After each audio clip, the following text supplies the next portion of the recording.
I'm going to get us underway gently while the last few people arrive. It's as I say, it's fantastic to be with everybody today. My name's Dan Hopewell. I'm the Director of Knowledge and Innovation at the Bromley by Bow Healthy Living Centre.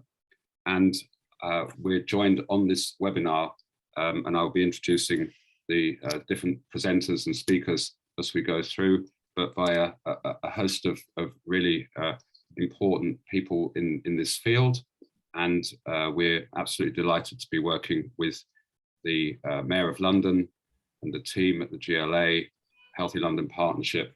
We're from Bromley by Bow Centre as well, and supporting the effective working and collaboration between social prescribing and the health sector and social welfare and legal advice and financial capability across London's boroughs, and supporting the development of good practice and innovation.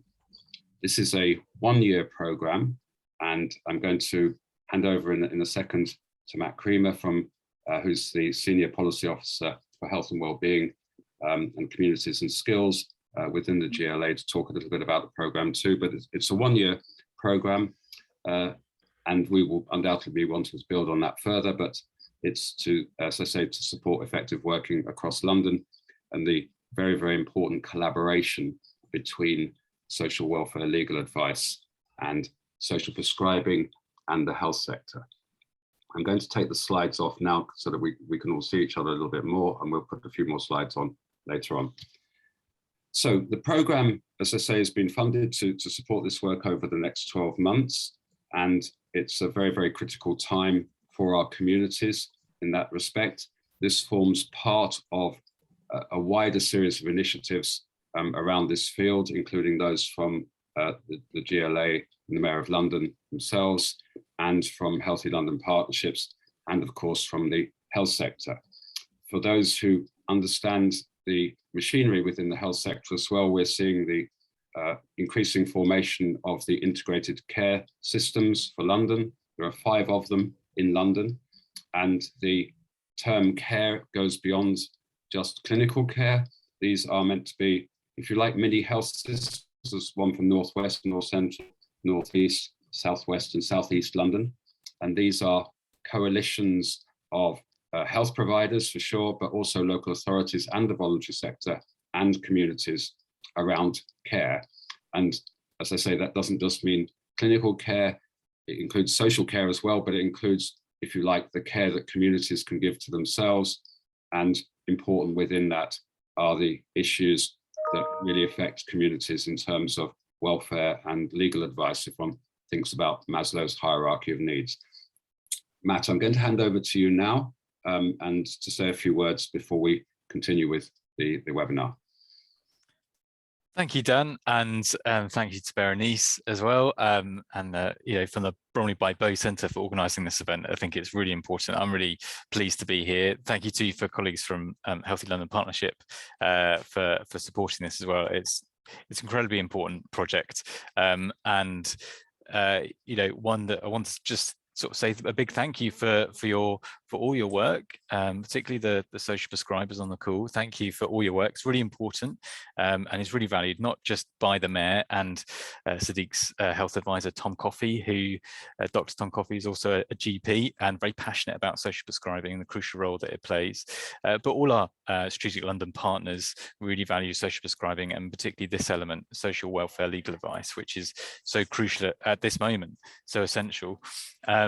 And it is this way of recognizing that people's health is intrinsically linked to their economic condition, to economic inequality, and to wider inequalities as well. And that's why your work is so important in supporting people to get access to the entitlements they need, to access the support they need, the advice they need, because that is part of narrowing the health inequalities gap across London. And narrowing that gap benefits everybody, not just those individuals.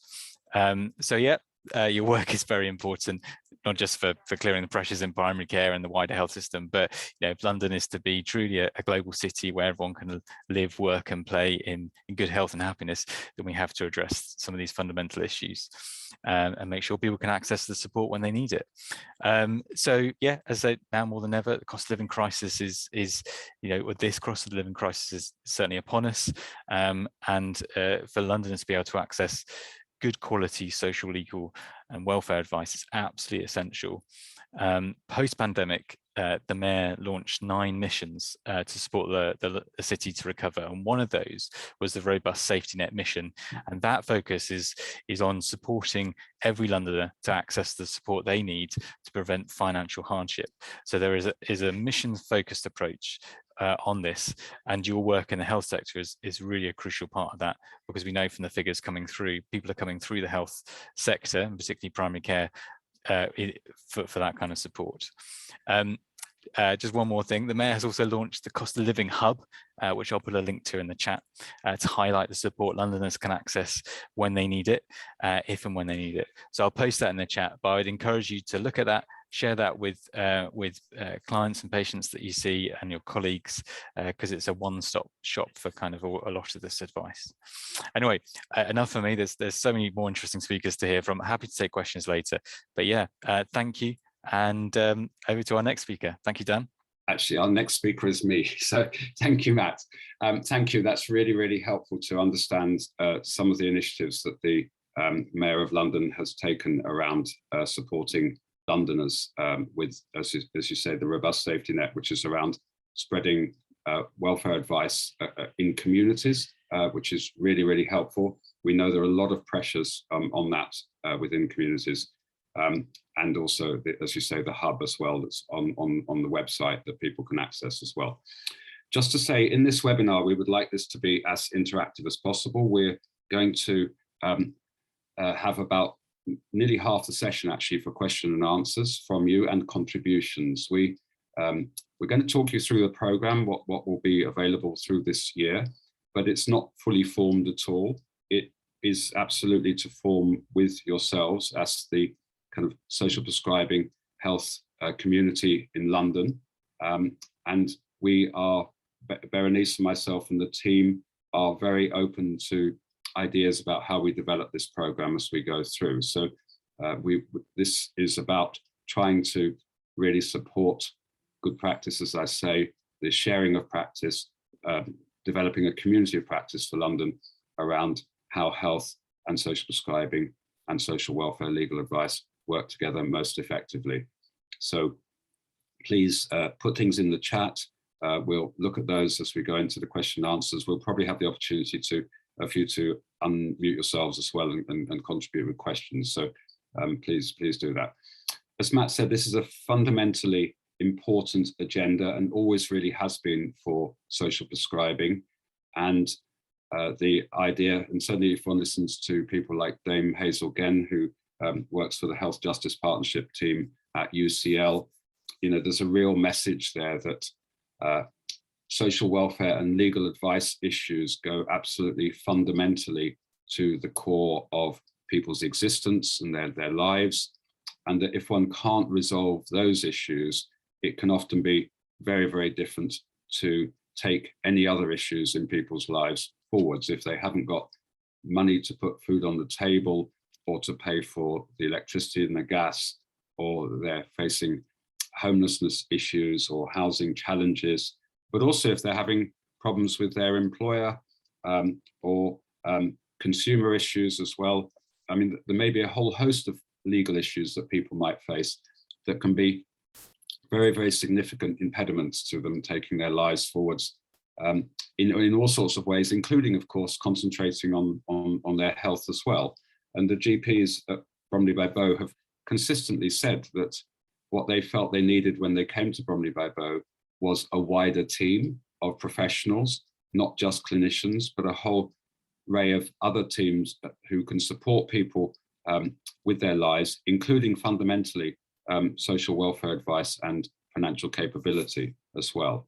And so then the links between health and well-being and those sorts of issues are incredibly well known and well researched, and they are in many instances also of cause and of effect, that poor health and well-being can lead to all sorts of social and legal challenges, need to access benefits, for example. But similarly, those sorts of issues and the challenges that people may face in accessing good advice and resolving those issues in their lives can lead to their health deteriorating as well. And the relationship between the two is, as I say, incredibly well known, well researched. So getting this right is really, really important. With the advent of social prescribing, of course, that starts to look at then the nexus between healthcare provision, social prescribing, and social welfare legal advice. We know that the statistics tell us that in Northeast London, over 40% of referrals from social prescribing link workers are now going on issues of housing, benefits, debt, and things like that. So it is absolutely fundamental to getting this right. And we know that the cost of living crisis is likely to really drive up the numbers of patients and clients coming through social prescribing who are going to need support in the coming months, and particularly as we draw into next winter, when people need to put the heating on, and people we know are already, but will increasingly face the unenviable choices between, as is known, of heating and eating, or paying the rent, and so on and so forth. So this getting this support right now is really, really important in terms of how we support Londoners in this moment, but going forwards as things undoubtedly will deteriorate, how we put in enough provision to meet Londoners' needs. And of course, that provision is already stretched, as we know. I'm going to now take us through a couple of slides that will show us the program itself and what we'll have available to work with you through the next 12 months. So this comes from some research that we did a couple of years back, actually now, which was also supported by the Mayor of London and the Legal Education Foundation at the time.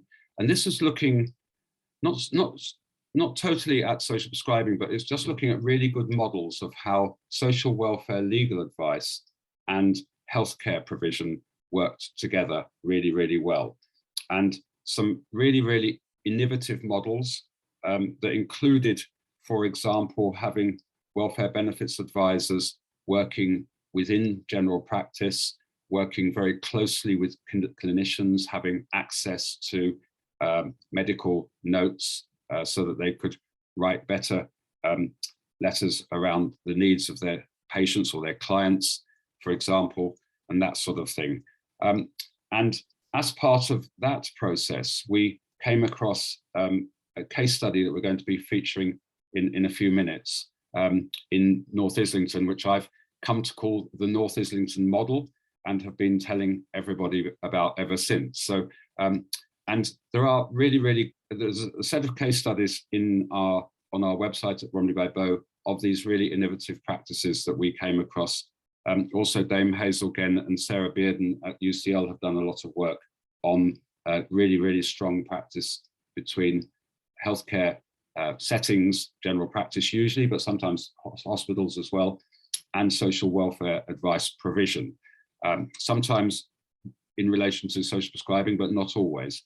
And through the year, we will definitely be featuring examples of really good practice and hoping that others in London can learn from each other around that good practice.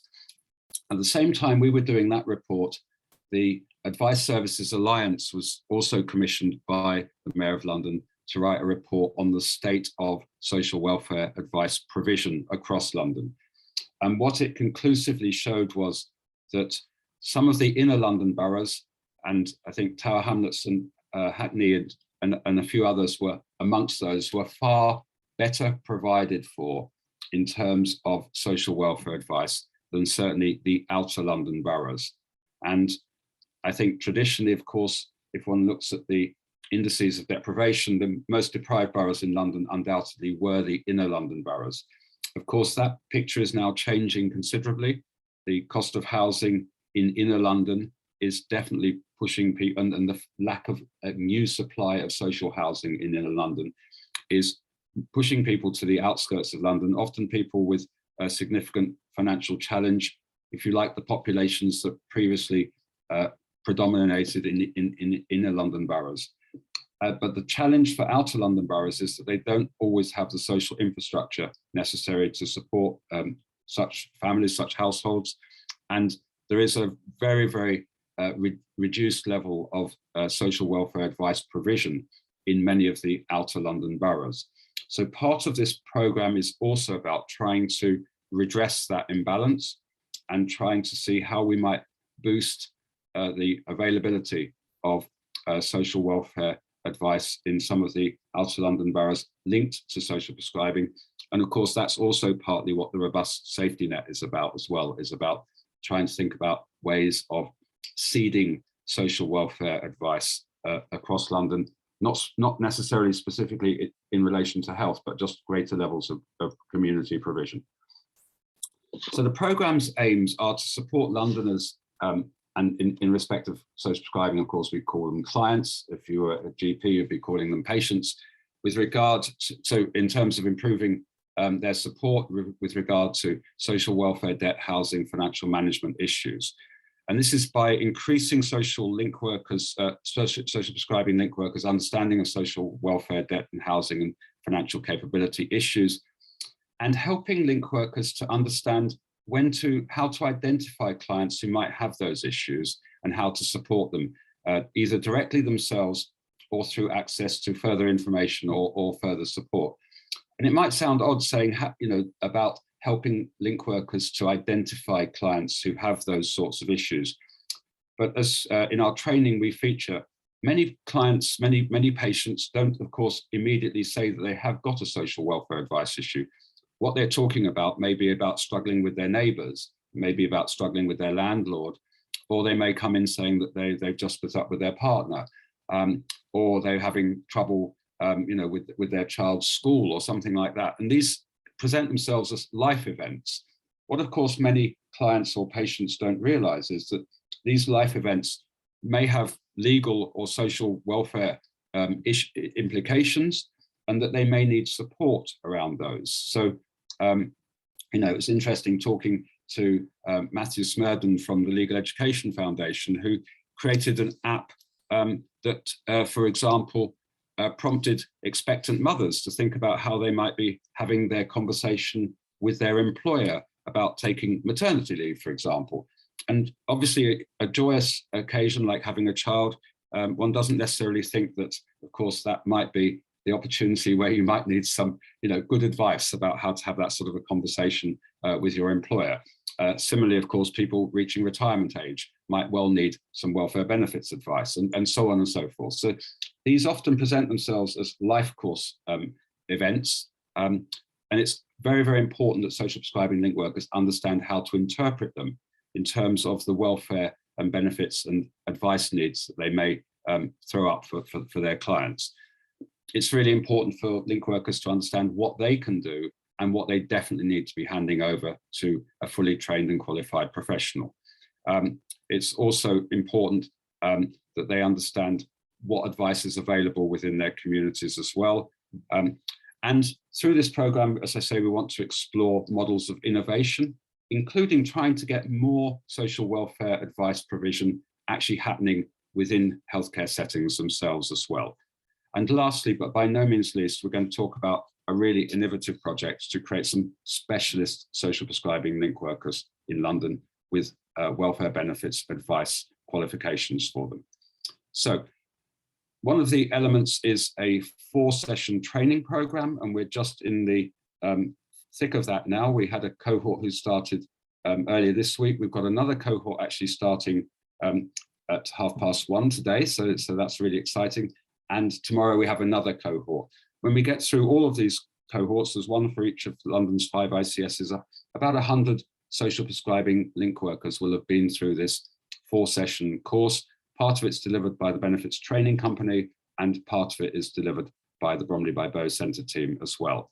So we're really excited, and enrolments have been really high, and pretty much all of those 5 cohorts are now full, which is absolutely fantastic. And maybe in the autumn we can run some more if there is demand for those. The second part is a series of webinars that will be about informing the sector, both the health sector, social prescribing, link worker sector, but also bringing in some really great speakers from the social welfare advice sector as well. Today, obviously, is the project launch.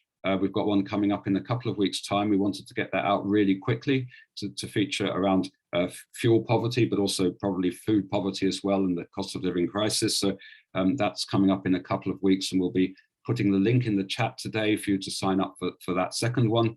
We've then got one over the summer on debt, and then in the autumn on housing and welfare rights, and following up next February with a final one where we will review the whole program, and we will think about what the next steps are as well. So we really invite you to sign up for all of those webinars and encourage others to do so as well. And now to just talk, before I hand over to Craig and Katie from Islington, or the North Islington model, as I like to call it. The third element of the program is to train up a group of social prescribing link workers to become fully qualified social welfare advisors. This isn't so that they abandon their profession as link workers, but it's so that they become a new specialist type of social prescribing link worker who has a qualification and can handle, therefore, welfare benefits advice issues. The intention really being that they would handle the simpler issues themselves within their team, within the heart of their social prescribing team. More complex cases, they would continue to hand over to a welfare benefits advice provider as well. And we will talk through some of the details of this program, but essentially it involves also them having a strong relationship with a local welfare advice provider who can support them in terms of supervision of the cases that they handle as welfare cases. And also they continue to get continued professional development. As I'm sure you're aware, welfare law changes very frequently. It's really important that they can update their knowledge about the welfare system as it changes. But it's a 9-month program of training. It will involve doing a 15-week course, which is the basics of a really detailed knowledge, actually, of welfare advice, welfare law and welfare issues and housing issues and debt issues. So they get a really thorough grounding in that, as a really, really strong grounding in the law. And then it's followed by an NVQ program where they're on placement within an advice provider for probably somewhere between 6 and 7, maybe 8 months. And Jo Ellis is on the session today, and she'll be able to talk more about this in detail. And that will provide them with the practical skills of, so 1 day a week on placement, learning the practical skills of a welfare advisor. And that 1 day a week on placement is with a welfare advice provider, so a local welfare advice provider. So that placement actually starts during the first 15 weeks as well. So at the end of the program, they'll have spent about 9 months, 1 day a week in an advice providing organization, working alongside qualified welfare advice providers and supervisors. So they will come out of this whole program as a confident, competent, capable, and fully qualified welfare advice provider or welfare advisor. But they will therefore also be a very strong resource for their social prescribing peers, their colleagues within their social prescribing team. They will become, if you like, the go-to person for their peers when they have a query about a client that they might be seeing. So that will provide also additional resource and knowledge and capability and capacity within their social prescribing team. It will, of course, somewhat boost the amount of social welfare advice available within that community as well. It'll help to create a bit more provision as well. In this section also, we want to create a community of practice. We want to bring people together to discuss how innovation is working in London, and we want to support innovation pilots in London. So this is the third strand of the program. And as I say, this is about supporting innovation, including this new specialist social prescribing link worker role. I think this is a wonderful moment now to hand over to Craig Seymour from the Islington GP Federation and Katie Porter, who's the Chief Executive of Manor Gardens Welfare Trust, who have been trialling this sort of provision. We came across it when we did our first study. I've been talking to everybody about it ever since. I've called it the North Islington model, and we've adopted it at Bromley by Bow. We now have one of these at Bromley by Bow as well. So over to you, Craig and Katie. Absolutely delighted to have you on the webinar today to talk about how this has worked for you in North Islington. I mean, thanks very much, Dan. No pressure there at all. I hope we live up to the title. Hi, everybody. As Dan said, my name is Craig Seymour. I'm a GP in Islington, in North London, and I'm also the clinical director of the Islington North 1 Primary Care Network. Katie, do you want to introduce yourself? Hello, everyone. Yes, I'm Craig's colleague in the north of Islington, and I'm Chief Executive of voluntary sector organisation Manor Gardens Welfare Trust that has been based here in the north of Islington for over 100 years. So thanks for having us back again. It's wonderful to be here. We both feel incredibly passionately about social prescribing, which is a jargon term, I guess, but actually around providing holistic care to really meet the health needs of our population, which go beyond pills and potions, and are far more about the wider socioeconomic determinants of health, which social prescribing allows us to address, and this is what we built. So I suppose just a little bit of context. So that's where Islington is in London. We are one of those inner city boroughs. We certainly have been one of the most deprived boroughs in London and one of the most deprived areas of the UK. It's got a population of around about 250,000. It's a pretty small place, a couple of miles across, a couple of miles long. And the population of the area that we're talking about is around about 55,000. This heat map, which is a couple of years old now, I suppose, maybe about 18 months old, but I don't think things have changed very much. If anything, the numbers have probably got, the colours have probably got darker, is that you can see that Islington in general is a pretty deprived place. And then the north bit, so the upper bits of the image there, with the IF8, you can see is a deeper green than the rest of Islington. So within a sea of deprivation, we are most deprived. And the complexity in Islington is also that we've got some very well-off people living literally next door to people who are queuing for food banks and living hand to mouth. So in this environment, being a GP in this area, we frequently / always see patients who've got complex issues. Deprivation brings complex issues, which impact on people's physical health, but are also often very much based around or fueled by people's complexities around housing, money, benefits, mental health, and the rest, and it spans generations. So it's never one single issue. And what happens when you have an open door or you are a front line is that people will present with those issues at every point. And so we knew that we needed to have a response to that, which relieved pressure on general practice, but also was bringing in skills that were relevant, because as GPs, we're not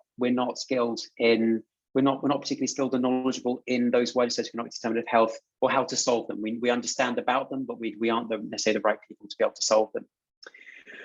So as part of the formation of the primary care networks back in 2019, but also through other work that was happening with our commissioners, we were establishing the social prescribing network. And what we knew is we didn't want to go about doing that on our own as GPs. We didn't want to build this de novo necessarily. And so we wanted to work with our very experienced local partners who were going to help and come into this shared space. So hand over to you, Katie.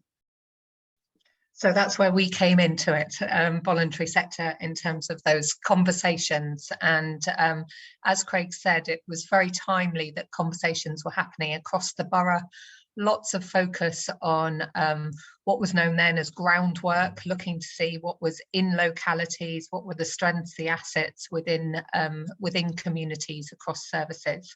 And these conversations were taking place alongside the development of social prescribing. And you'll see here that there is another organisation named, which is Help on Your Doorstep, which are a key partner of ours in terms of the delivery of social prescribing. And we're actually the organisation that first employed the social prescribers for the North. There are now 3 social prescribers for the North 1 PCN. I think we're up to 14 across the whole of the borough, but 3 in regard to North 1 that we're talking about today. My colleague Ken Conu, who's the director at Help on Your Doorstep, was working with Craig and myself in terms of the development and the employment of our first social prescribers. And I think it's fair to say that what we were really thinking about was those areas of deprivation, those areas of need that we were going to need to respond to as we employed social prescribers, and what were the skill sets that they were going to need. And we knew that complex issues were going to be coming to them. We knew that there were going to be issues regarding maximising income, financial issues regarding benefits and welfare, extending from universal credit applications through also to PIP applications, which we know are fairly specialist, but are a need amongst our group. We've got some of the highest levels of unemployment in the borough related to health issues and inability to work, not about being job ready. And so it's a key area of focus for many of our staff, including our social prescribers. So both Help on Your Doorstep and Manor Gardens are organisations that across our staff teams, we're already equipping them with knowledge, with experience, with the skill set regarding addressing people's financial needs, and that advice, support, information regarding benefits and welfare needs. So we started with Help on Your Doorstep, and then Manor Gardens now directly employs social prescribers as well. And I'll come on in a minute to why we've sort of taken that integrated approach as well. But this really sort of just puts in a diagram what we've outlined to you in terms of our thoughts regarding what we were seeing in terms of our residents, in terms of patients being referred, what were their needs. We knew that there were health needs, income, benefits needs, a need to be better connected in the community. Again, we'll come to housing. This is a key issue coming up time and time again in regard to what we are collectively needing to respond to. And then various other issues. And I think where the other particularly comes in from Manor Gardens is that, and how we complement each other in terms of Help on Your Doorstep and Manor Gardens, is that Manor Gardens has a real focus on families and children. Help on Your Doorstep much more in regard to adults. So when we are needing to look at family approaches, how do we assist families not only in terms of benefits and welfare, but when we're talking about getting back to work, how are families supported in thinking about what is available to them in terms of childcare and free access to certain hours which will support that family in terms of their income, in terms of return to work, and being able to improve their own life and that for their family as well. We also come across a lot of immigration issues as well. We have a high level of refugee and migrant community incoming and transient community within the north of the borough, and that has been really key, and that is a key skill of Manor Gardens in terms of support to that. but we also connect very much into our partner organisations. I think, as Dan has said, at the moment, there will be limitations to what can be provided within our own organisations and by a social prescribing link worker. And that connection into the council in terms of housing, or IMAX, a service that they deliver, or working with other voluntary sector partners, Islington People's Rights, Islington Law Centre, knowing when to work in partnership with them and bringing that in terms of the offer that social prescribers are able to provide for residents, and supporting then GPs in terms of ensuring that those needs are met. If we move on, so our model really has been this single point of access. So primary care is exceptionally busy, and we are told time and time again how difficult the voluntary sector can be to sometimes navigate, and we listened to that at the start of this as well, and how social prescribing could be a response to that. So we have a single point of referral across all of the surgeries within North 1. That is an embedded referral in EMIS, the GP data system, and that will come directly through to a single point, and then it is our decision as to who is best placed to take on that referral. Is that through Help on Your Doorstep, social prescribing link worker? Is it Manor Gardens? What do our wider organisations offer to those cases, those residents and patients? And we're able to think about what is the strengths, what is the skill set across our two organisations. And there is learning between our two organisations. We find that not one person can know everything about what is happening, even in a small area, small borough like Islington. And the sharing of information is absolutely key across not only our social prescribing link workers, but also the wider organisation. And I've talked a bit already about the signposting and the complexity as well of provision.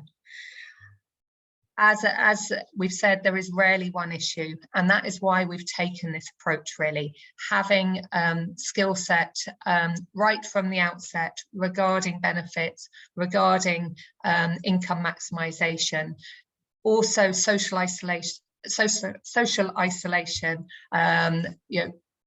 high levels of mental health need in relation to that, but also high levels of need about housing. And these really are the areas of concern for us at the moment, particularly coming out of pandemic, regarding the level of mental health need, concerns regarding cost of living as well, and what that will need to mean for our residents, and continued challenges regarding housing need, whether that's around overcrowding, unsuitable housing, just sheer availability as well of housing in London boroughs as well.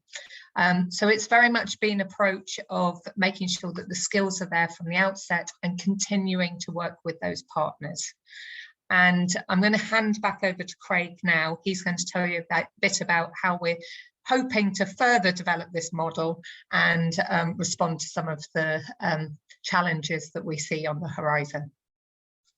Thanks, Katie. One of the things that I suppose when social prescribing was initially described to me, when I learned about it many years ago, it was sort of people attended with one issue, and then it was probably would result in a gardening group or a dance class.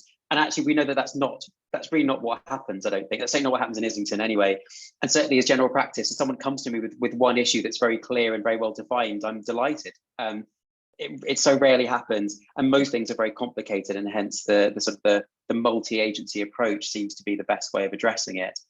There we go. So one of the things thinking ahead is how do we then expand this out, bearing in mind what we know about the type of complex issues that people are facing. How do we then address those in a way that then also doesn't create multiple entry channels? So we currently already have social prescribing link workers around this triage table, describe who receive the referrals and then make decisions as to who best to see when.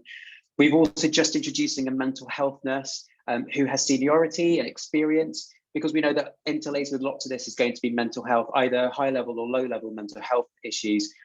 which can then help to support the team to support these people and understand how best to work with them. And so often it's difficult to pick apart the physical issues, mental issues, and the social issues, which then often come together. So we're excited about that. We've been talking a lot about housing. Housing is so fundamental. In Islington, we don't have enough housing. I'm sure that's true for every one of your boroughs as well. And what we do also have is it's not just about people in council or social housing. There's also private tenancies, people in inappropriate housing, people in housing which has significant maintenance issues, which can then impact on people's mental and physical well-being. So whether there's a role for housing to come into this space. And then we also have peer coaching workers, which is in collaboration with our local mental health trust, who are able to do some longer term work with people who don't yet know what their goals are. So to try and help people to understand and work through some people's, I suppose we refer to it as chaos. It's not meant to be a blame term or anything. It's just describing sometimes just what some people's lives are like and how it feels. And they can use their life experience, often with of their own experiences of mental ill health, to support others in a similar position, to be able to find some stability and then be able to engage better with health services or with the social prescribing function, but maintaining the single point of access to keep things clear. So that's our description of what we've got as the North Islington model. We're very happy. I know there's a question and answer later on. Very happy to answer questions on it. I suppose the key thing is it's a real work in progress, and it's a real team approach of sharing of skills. And even just by being a social prescribing link worker, you will naturally learn, from what I understand from our link workers, you naturally learn about how the local systems work, because you end up managing the same thing over and over again, or come across very similar things over and over again. I'll stop sharing and I'll hand back to you, Dan.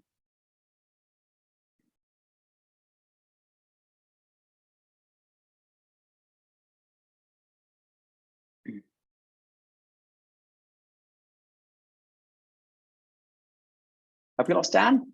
Huh? I do beg your pardon. Yeah, sorry, I was talking to myself, of course. So thank you very much there, Craig and Katie. And you've described there almost like a series of nested ideas, really, I think. One is about, I think, community anchor organisations and their role, as you said, Katie, the Manor Gardens Welfare Trust has been there for, I think you said, over 100 years. Bromley by Bow's been around for 35, 36 years now, but nothing like 100. But yeah, that sort of role within communities, I think is really, really important. And the kind of range of relationships that you have and are developing, and how, as you described there, Craig, as well, the addition of additional roles as well. So people with mental health specialisms, coaches as well, and so on. So it's not a sort of simplistic picture or a simple picture, but it's quite a complex one and a growing one that you're evolving and developing, which is really, really interesting and exciting. And I'm sure that will be true for many social prescribing schemes across London as well, that the relationships are maturing and developing, and those relationships with about half of the link workers in London are employed by the voluntary sector, we know. The other half, a range of employment relationships, including by individual primary care networks, by federations of primary care, also in a couple of cases in London by local authorities as well. So there's a range of models of how social prescribing, the link workers are employed, and that to some extent can influence what those relationships look like and who they most strongly and closely relate to.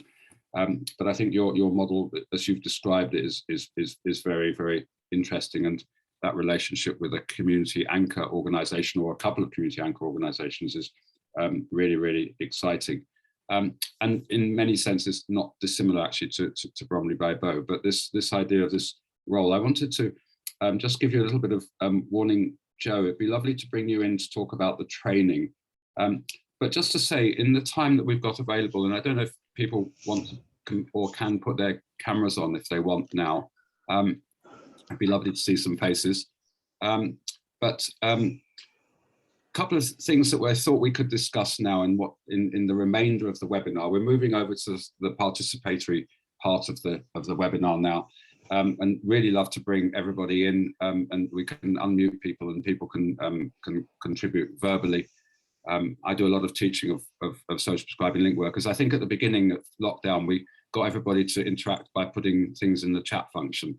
Actually, it's so much nicer to hear people's voices and see their faces. So please do interject.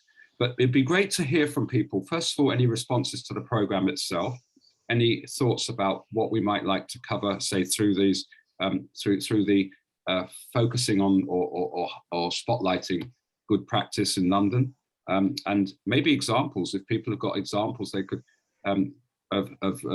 So our next webinar is on fuel poverty, for example, and the cost of living crisis. It'd be fantastic if a few of you have got really good examples that you'd like to feature in that webinar. We'd love to hear from you because we want to showcase really good practice, innovative practice in London. It'd be fantastic if London could learn from really good practice of what's going on in terms of helping Londoners to kind of confront this situation, get really good advice, for example, around fuel poverty, food poverty, that sort of thing would be really interesting to hear.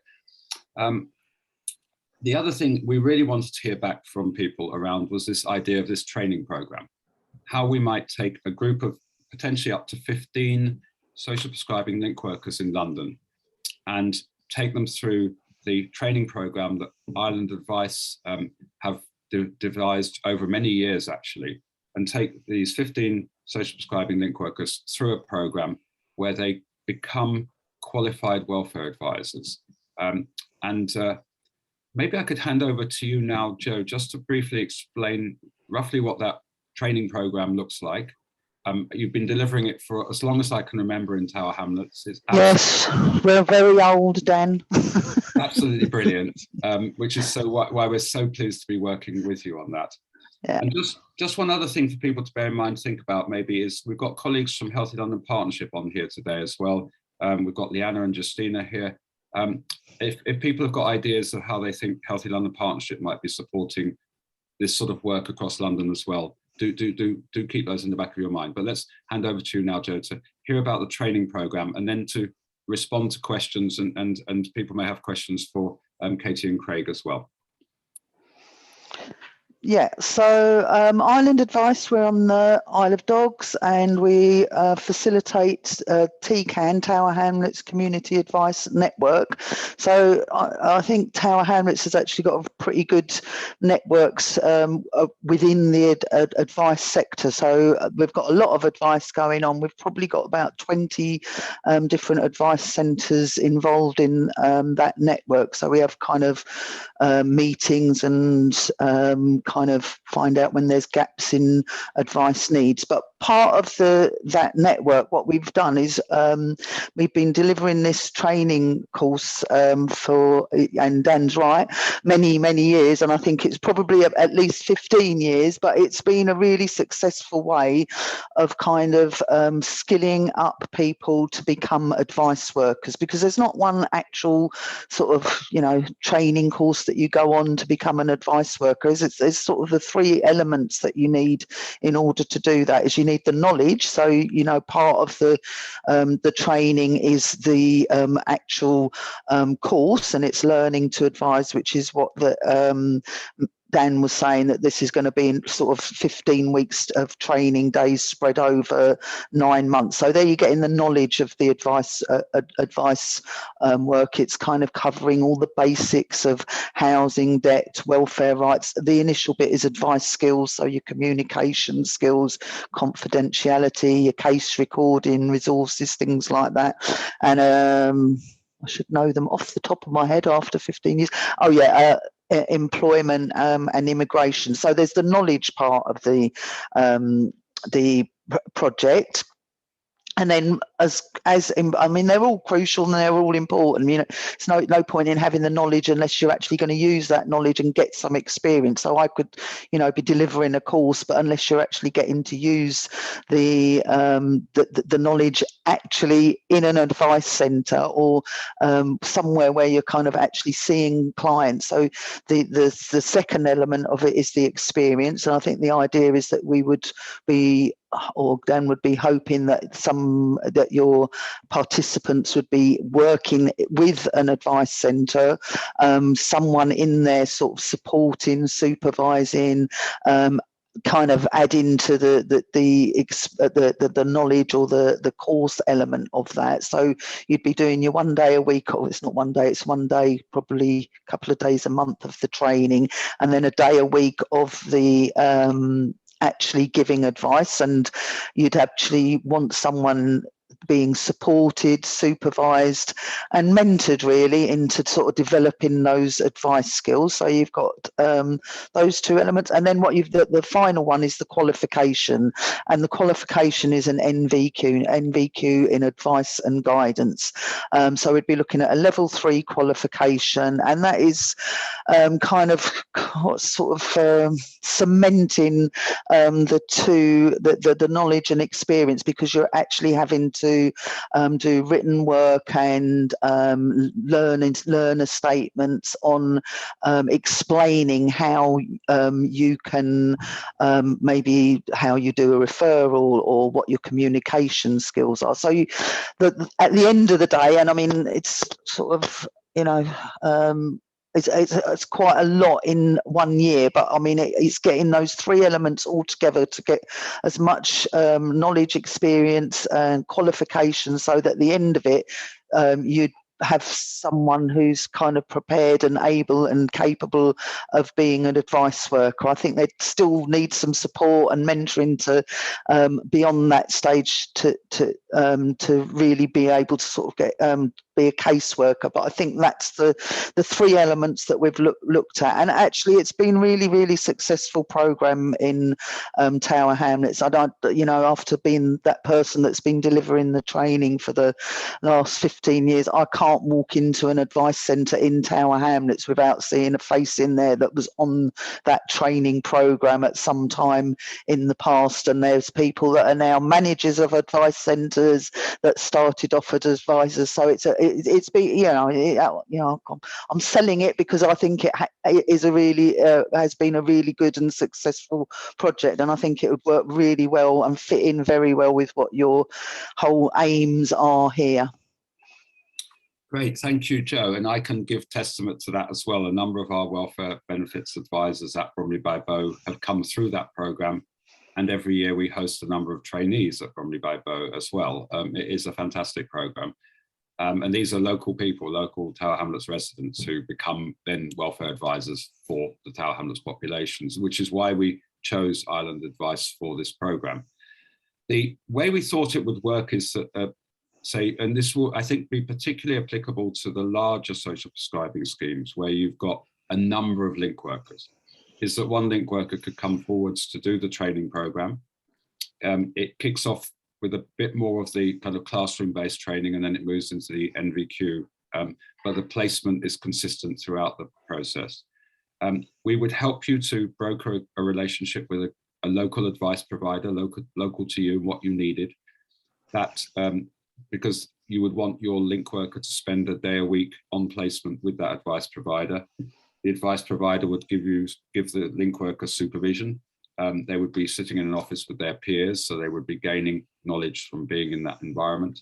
And we would expect that relationship probably to continue beyond the point where they came out qualified at the end of the year, so that they continued that relationship, maybe seeing social prescribing clients also within that context of the welfare provider, maybe 1 day a week or something like that. But they could fairly soon start to pick up some of these social prescribing referrals and the ones with welfare issues, and start to do those as part of their work within the advice, that their 1 day a week of placement. So it's and then they become, as I say, a resource for their own team, their own social prescribing team, their own link worker team. The intention would be that in a sense, would be an internal triage within the social prescribing link worker team. Clients who had welfare issues would come to that particular specialist link worker who could assess the level of need that they had better than a traditional link worker who didn't have that qualification, that skill, and could then see simpler cases themselves, and as I say, refer on the more complex cases, as they do already, to the local advice provider. So that they didn't get clogged up with a few very, very complex cases that then took up all their time. But certainly it would mean that for clients, it would be beneficial in the sense that there wouldn't have to be a double handover, i.e. from the GP to the link worker and then from the link worker to the welfare advice provider. Simpler cases could just be dealt with then and there. It would also mean that when people are doing form filling, and Katie talked about that, about the complexity of some of the form filling, you've got a welfare advice provider on hand to help your rest of your team with form filling, for example, making sure that things are being done properly, which we know is very, very important, for example. So that sort of thing. Or, if you've got a client on a legacy benefit, if you start applying for a new benefit, they lose their legacy benefit, that sort of thing. Making sure that people within the team know what they're doing. Really, really important as well. So that's the idea of it. As I say, there is funding for everybody, for 15 people to do the 15-week Learning to Advise course. Then there's funding for some to go on to the NVQ. We can, if we can secure a bit more funding from some of the social prescribing schemes, we could take up to 15 through the NVQ process as well. So I'd like to hand over really now for responses from yourselves about this particular element, but anything else that we've talked about this morning, including your contributions to how you think, what you think this year-long program might be in its wider sense, what the webinars might look like, examples of good practice you'd like to mention that we can showcase within those webinars, or the support we can give in terms of building a community of practice and spreading good practice in London. So over to anybody. Berenice, I don't know if you've been monitoring the chat, but if there's any questions that readily come to mind. There's a question from Maria in the chat. Okay, could you just read it out? Is that possible? Does the social prescribing link worker host organization / PCN receive any financial compensation for being taken away from their day-to-day work, i.e. impact on PCN QOF target? Yeah, very good question. I'm afraid not. We would hope there shouldn't be too, yes, there will be. Obviously, they are a day a week in the classroom for 15 weeks, and then they move into the NVQ program. And that's more portfolio building. I think it's a portfolio building workshop once every month. And then they're on placement, of course, another day a week. So there is some loss of time there. We have to face that reality. And I'm afraid there isn't a financial compensation to the social prescribing scheme. As I say, at a certain point, they will start to be able to see clients coming via social prescribing who've got welfare issues. So they can start to kind of on their 1 day a week in placement, maybe start to see some of those clients fairly soon. But yes, inevitably there will be a loss. And I'm afraid that is if you like, the quid pro quo for taking up the program and eventually gaining the benefit of having a qualified welfare advisor within your social prescribing team. Okay, thank you, Dan. But the cost is funded, so that's one thing. Yeah. There's a quick question actually from Maria as well about the info on the Mayor of London's hub, Mats, and whether it's going to be translated into other languages, and what's the plan in terms of that? Yes, I think there is an intention to allow for further access to the hub. I'm not that sort of close to it on the kind of the operational level about what those kind of plans are, but I will aim to get something back to Dan and the team with a bit of a clearer kind of sense of that. But yeah, accessing, ensuring those kind of resources, both digital resources, but also for a lot of the communities that are perhaps digitally excluded. Yeah, there's a sort of various kind of plans for that. But yeah, I'll take that question back around what plans are there for further translation of the website. Thank you. Can I ask a question, please?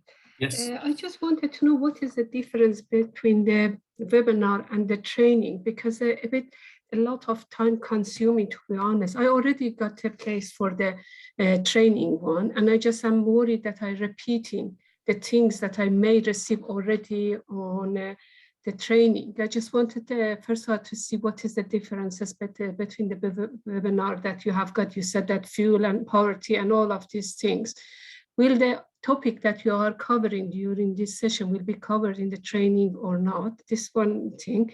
And second thing regarding your training, just as a comment, I love to be trained as a social prescriber, link worker, but it is time consuming. Even the releasing time and asking for this time from the PCN is not easy, which a bit kind of, we have the target of the patient that we need to see and help.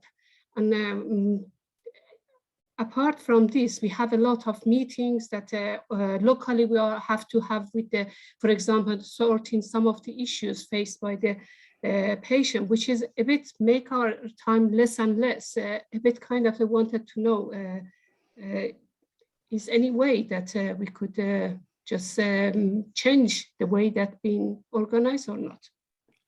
Great, thank you. And really, really important questions there. So the 4-session training that we do is kind of basic information on which as I say, we're running 5 times over, 1 for each ICS area. I don't know if you've signed up for one of those. Great, that's good. That's the basics. And so 2 sessions are on welfare advice, and then we talk about the work of the link worker working in welfare advice and financial capabilities. So that's 4 2.5-hour sessions. The program that Joe will deliver is much, much more detailed. That's 15 days. So that's considerably more detailed than we can go into in 4 mornings, quite frankly. But that's because you're moving into a different role. So the 4 mornings are not so that you become a welfare advisor, it's so that you become a very knowledgeable social prescribing link worker. The 15 days is so that you're moving into gaining a qualification as a welfare advisor. So that's a much, much more in depth, because then at that point you're advising clients. So you need to have much, much more in-depth knowledge. I don't think there's any way around the time commitment in terms of the becoming a qualified welfare advisor. I mean, that is just how long it takes. It's probably worth remembering that actually a welfare benefits advisor or welfare advisor sits at the bottom of the legal ladder. That is, if you like, the bottom rung on the legal ladder. And higher up the ladder, you've got specialist caseworkers, and then you've got solicitors, and you've got barristers as well. That's the ladder that you're joining. You're going onto the bottom rung of that ladder, and hence the fact that it takes a year to do the course, because this is the beginning, if you like, of a journey that could potentially take you into the legal profession properly if you wanted to. But people don't often know that being a welfare advisor actually is the bottom rung of that ladder, if that makes sense.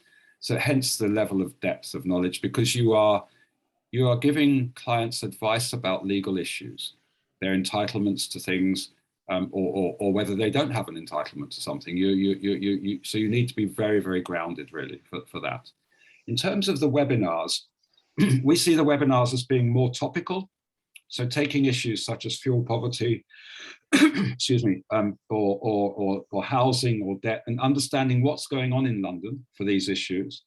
So what's, and Craig and Katie have mentioned, for instance, the challenge of housing in London, or fuel poverty, or whatever it happens to be. So we will take a topical look at these issues, but also, as I say, we absolutely want to showcase.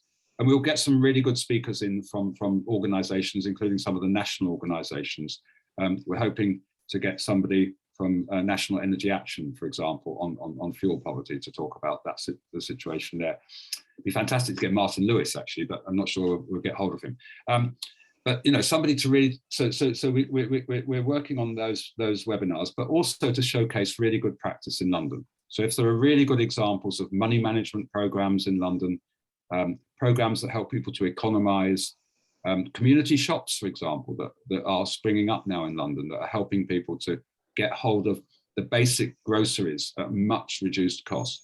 we want to feature some of these examples so that we can really kind of support the sharing of good practice in London. That's what the webinars are about.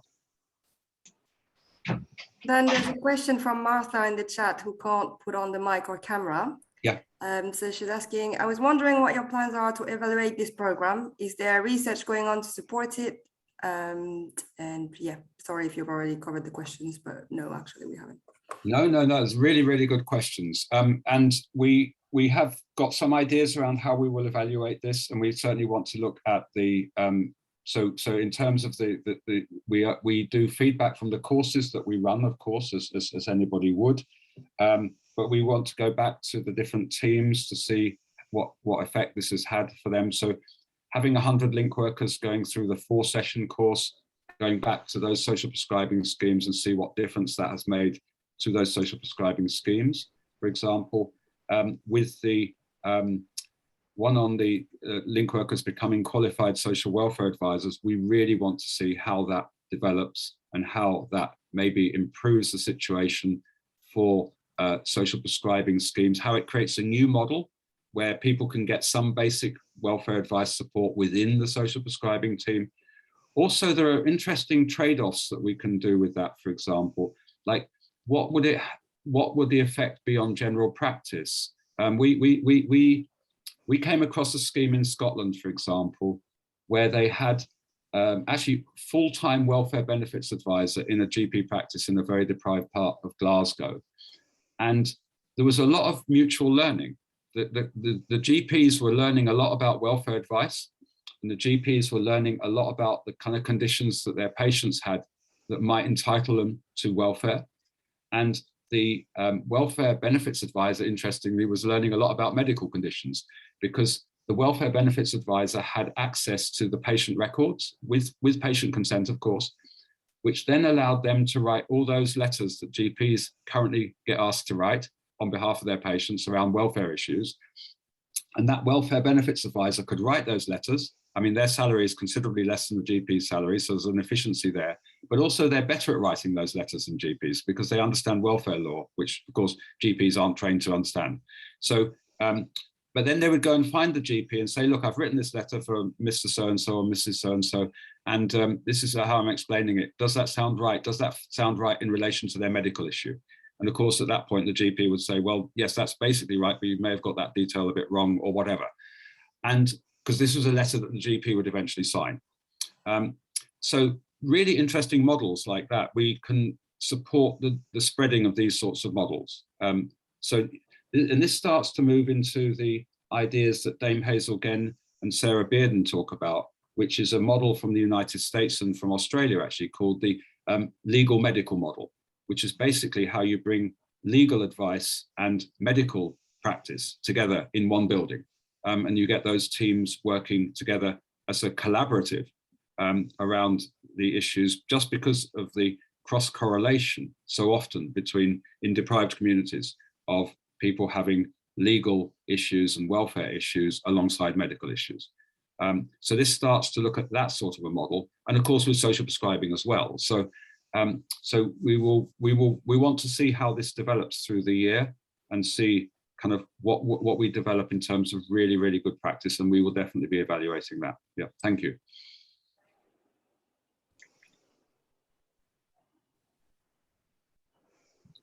I was just wondering if it would be good for people to put in the chat if they are interested in, Joe, you've got an information session coming up, haven't you, next week? Yeah, I think it's, do you want me to find out? I think it's Wednesday. I'm not sure. I'll have to go and get my diary to tell you for definite, but I think it might be on Tuesday, actually. But, oh, is it? Sorry, yeah. But sorry, hi. It's usually other people who know my diary better than me. So. Yeah, well, I've got it, but my diary's actually a paper one on the tape. Let me have a quick look. Yeah, okay. And there's Elizabeth. Hi, can I ask a question, please? Yes, sure, of course. Please. So I'm a social prescriber. In terms of training social prescribers to become benefits advisors, that sounds really interesting.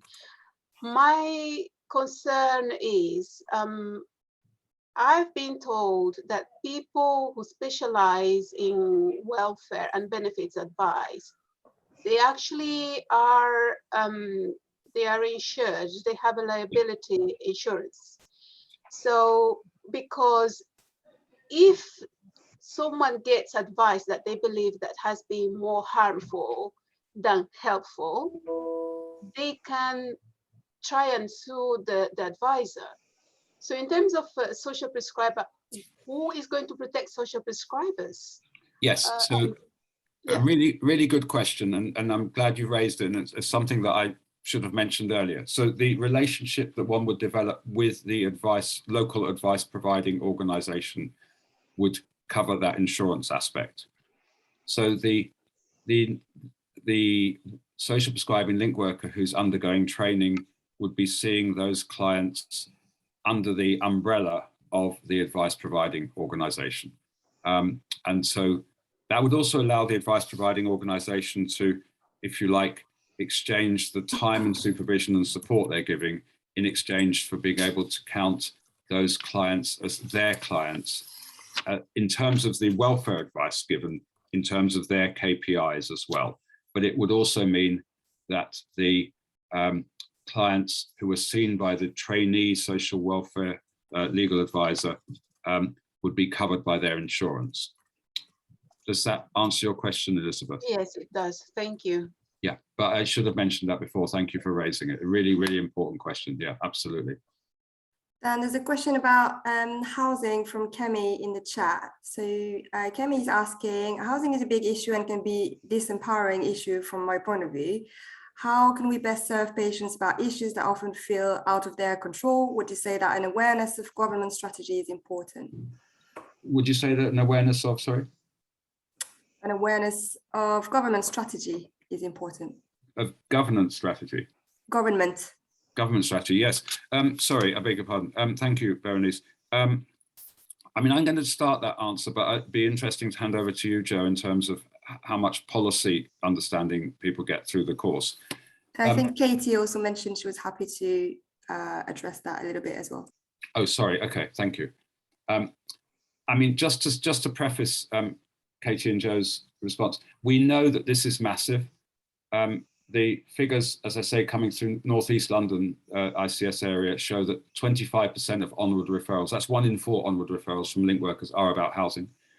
And of course, London has an intractable housing issue, problem really, in terms of lack of supply, lack of affordability, and in some cases, lack of quality as well.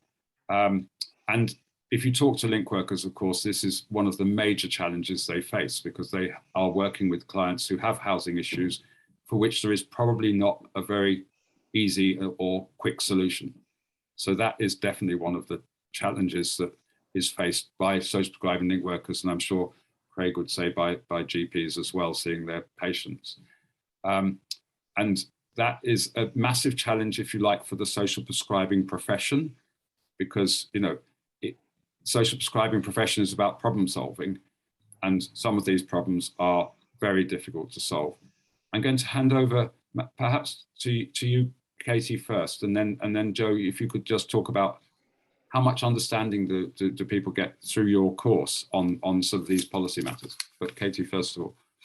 Yeah, I suppose I was just going to respond in a practical sense, really, in terms of our thinking and work around this, because whilst I think, you know, government awareness of government strategy amongst social prescribing link workers and wider workforce can be helpful, I think we found that it's the local relationships and that within the housing department which is most helpful, and really understanding the challenges which the housing department are experiencing on a day-to-day basis and how that works across into some of the other work that is happening around housing.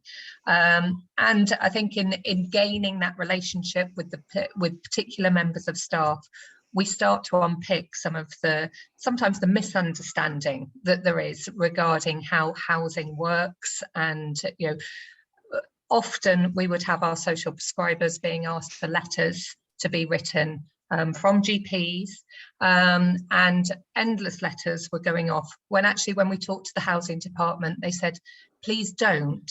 Actually, it's more helpful if we will contact GPs when we need a letter, and then we can request that letter. And so it was actually getting to that point where, you know, we could pick up the phone and we could say, is a letter helpful in this situation or is it not? And there was an awful lot of work going into the generating of these letters when actually the conversations were often more helpful.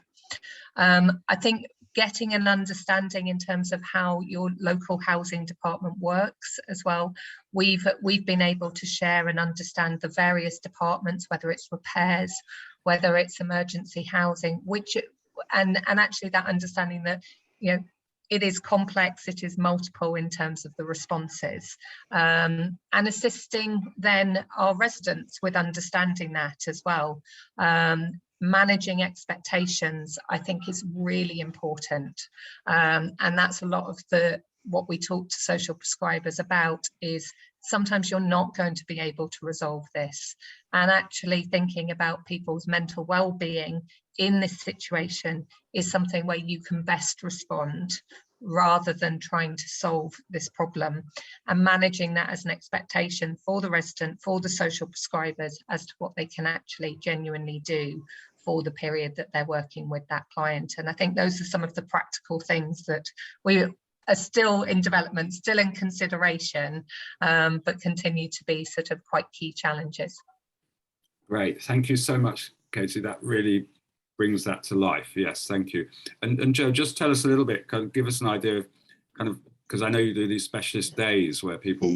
Yeah, I think, Katie, you've covered everything I was about to say there, and especially that managing expectations side of it. And yeah, Kemi, as it was saying, that housing is a big issue, but the course itself is really covering people's legal rights. So it might be your legal rights to repairs, your legal rights to defend possession proceedings, or not having those legal rights in some cases as well. So it's all about the legal rights, and in addition to that, people would have to, because you're all from different boroughs, you need to be aware of your own local policies. So things like your transfers and your lettings policies for your own areas. Not so much about government strategy, but yes, the local policy.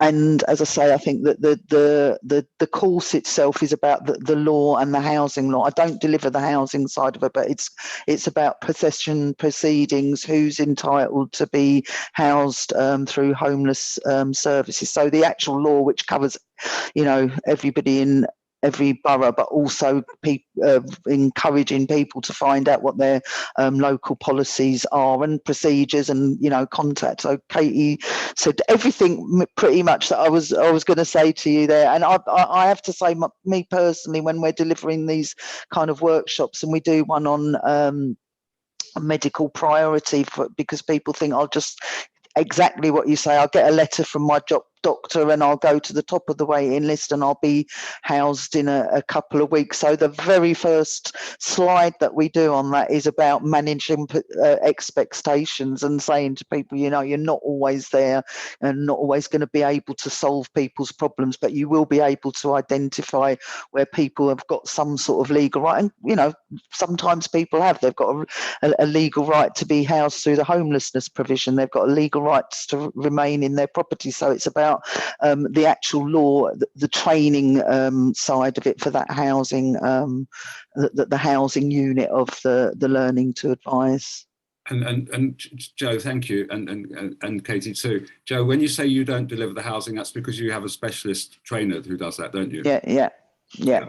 Great, fantastic, super. I just mentioned that actually because they are quite legal. We'll have a different person. We'll have a debt specialist doing the debt unit. We'll have I'm doing the welfare rights. We've got a housing specialist there, because they're all quite different. And it would be, you know, I'm sure there's somebody out there that knows it all, but I think they're quite different areas of law. So we'll have a sort of different person delivering each part of the training sessions, and a specialist in each area of law. Great, fantastic. Thank you, Joe. I can see Leanna, you're coming in. Great, this is Leanna from Healthy London Partnership. Thank you, Leanna. Hi everybody. These are all topics that come up all the time in peer supports, and we're talking yesterday with the managers of social prescribing services across London, and all the things that you just covered, Katie, the things that people are talking about when it comes to tackling the housing issues. I'm curious to hear from the room before we have to go. Hopefully, you know, today's been a really good introduction to what's on the horizon. There's obviously going to be some spaces on the more in-depth training in the hope that we can develop some more. We can extend the model that North Islington have sort of nailed and think about where else it can be implemented. But I'm curious to know from the link workers or anybody that's on the call what they need in order to be able to make the case for this with the PCNs that they're based within. As part of my job, I speak quite a lot to clinical directors who may have pockets of extreme deprivation in their areas, or commissioners that are concerned with estates and trying to think about how they can ensure that those estates get kind of more concentrated support where there are greater health and well-being needs. And of course, there's the day-to-day issue of time away from your desk, but I'm really hoping as part of this project we can identify some of those clinicians or some of those primary care networks that are really passionate about supporting people in their communities that really need this additional support. And you know, this additional support is a bit of a lifeline, and want to invest their time in doing something a bit more directed at the needs of their local population as part of a population health approach. So I'm really curious to hear from you guys, and please feed back to ourselves and to Bromley by Bow what you might need to be able to make this case to your primary care networks, or what you might need written down in order to be able to apply to join that programme and become another one of these sites that have a hybrid social prescribing link worker, social welfare legal advice worker. Are there any thoughts actually from the room now? Initially.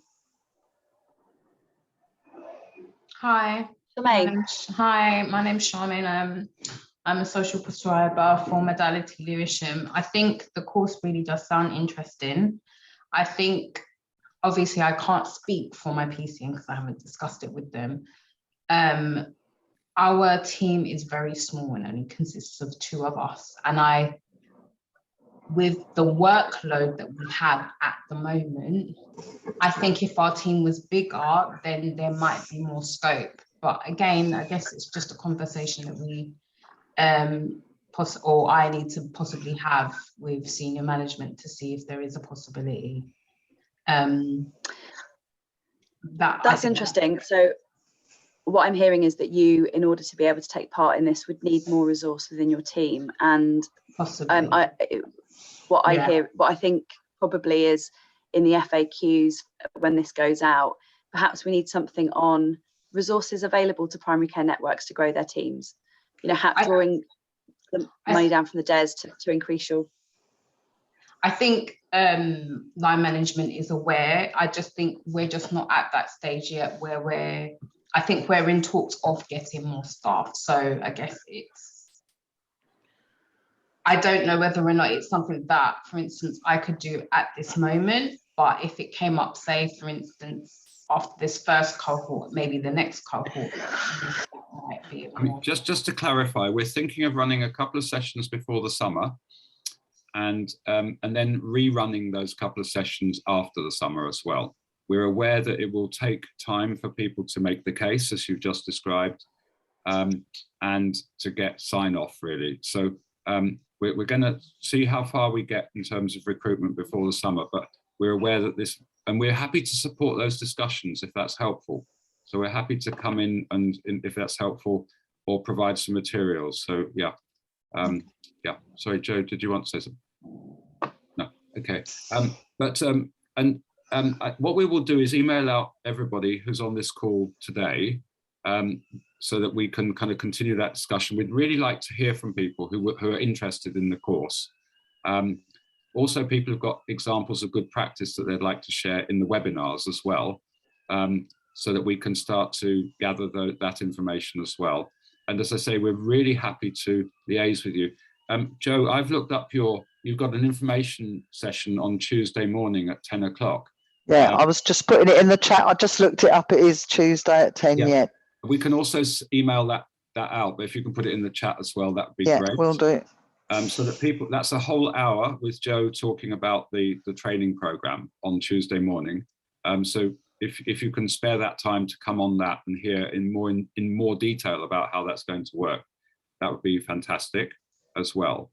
But Leanna, any sort of final ideas about how we can support people to take this forward? I think the thing about bigger teams helps. I was talking to somebody in North Central London, and she definitely thought, so there are some boroughs in North Central London where there are whole borough teams of link workers, and so you've like got 20 link workers in the team, and she thought that was going to be much easier for them to apply than in cases where it's just 2 people in a PCN kind of thing.